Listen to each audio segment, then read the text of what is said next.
Nos próximos capítulos da série Reis, após 30.000 homens israelitas caírem na guerra, assim como foi a morte dos irmãos Hofni e Finéias, o pior acontece. Os filisteus pagãos capturam a Arca da Aliança e levam o baú diretamente ao rei Gedor. Essa decisão de tomarem a arca irá causar uma das maiores punições já vistas na história. Fique comigo nesse vídeo para saber isso e muito mais. Convido você a se inscrever no nosso canal e deixar o seu like abaixo, para que assim continue recebendo os vídeos sobre reis. Muitíssimo obrigado e vamos ao tema de hoje.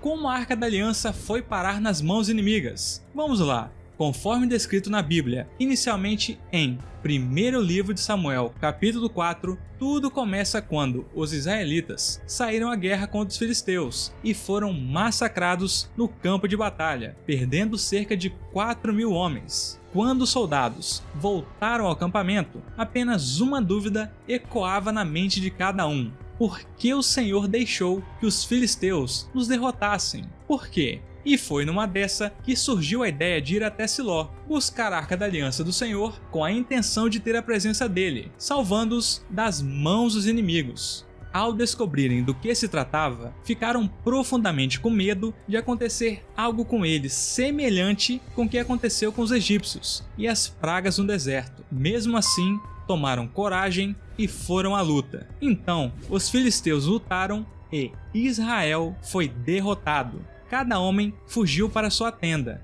O massacre foi muito grande. Israel perdeu 30.000 homens de infantaria. Já o capítulo 5 do 1º livro de Samuel nos conta que não foi uma boa ideia de os filisteus terem tomado a arca. Depois que os filisteus tomaram a arca de Deus, eles a levaram como troféu para Asdod e a colocaram dentro do templo de Dagon, seu deus, ao lado de sua estátua. No dia seguinte, pela manhã, quando vieram prestar as suas homenagens a essa falsa divindade, viram diante de seus próprios olhos que a estátua estava no chão, diante da arca. Abismados, colocaram de volta em seu lugar, e a mesma coisa aconteceu diversas vezes. Eles sempre encontravam a estátua aos pés da arca, como se estivesse prostrada para adorá-la. Além disso, a cidade e toda a região experimentaram uma disenteria tão cruel que as vísceras lhes pareciam roídas, e eles morriam com dores insuportáveis. E todo o país, ao mesmo tempo, foi assolado por ratos, que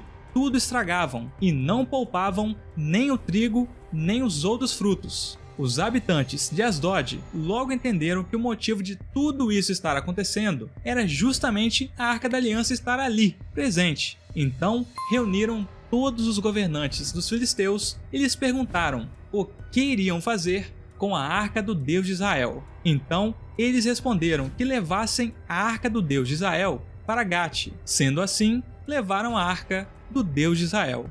Mas quando a arca chegou, a mão do Senhor castigou aquela cidade e lhe trouxe grande pânico. Ele afligiu o povo da cidade, jovens e velhos, com uma epidemia de tumores. Então enviaram a Arca de Deus para Ecrom. Quando a Arca de Deus estava entrando na cidade de Ecrom, o povo começou a gritar, com medo, que trouxeram a Arca do Deus de Israel para a terra deles a fim de matar o seu povo. Então reuniram todos os governantes dos filisteus e ordenaram que levassem embora a Arca do Deus de Israel, que ela volte ao seu lugar, pois havia pânico mortal em toda a cidade. Aqueles que não morreram foram afligidos com tumores, e o clamor da cidade subiu até o céu. A grande reviravolta acontece no 1º livro de Samuel, capítulo 6. Quando já fazia 7 meses que a Arca do Senhor estava em território filisteu, os filisteus chamaram os sacerdotes e adivinhos para encontrar uma solução para o que seria feito com a arca. Eles responderam que o ideal seria devolver não só a arca, mas enviar também uma oferta pela culpa.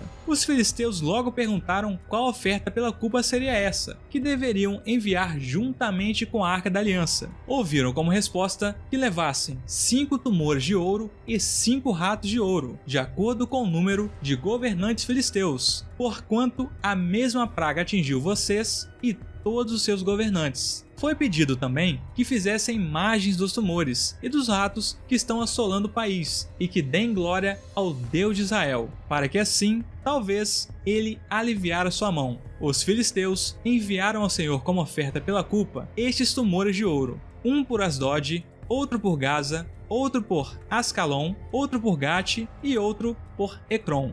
O número dos ratos de ouro foi conforme o número das cidades filisteias, que pertenciam aos 5 governantes, tanto as cidades fortificadas como os povoados do campo.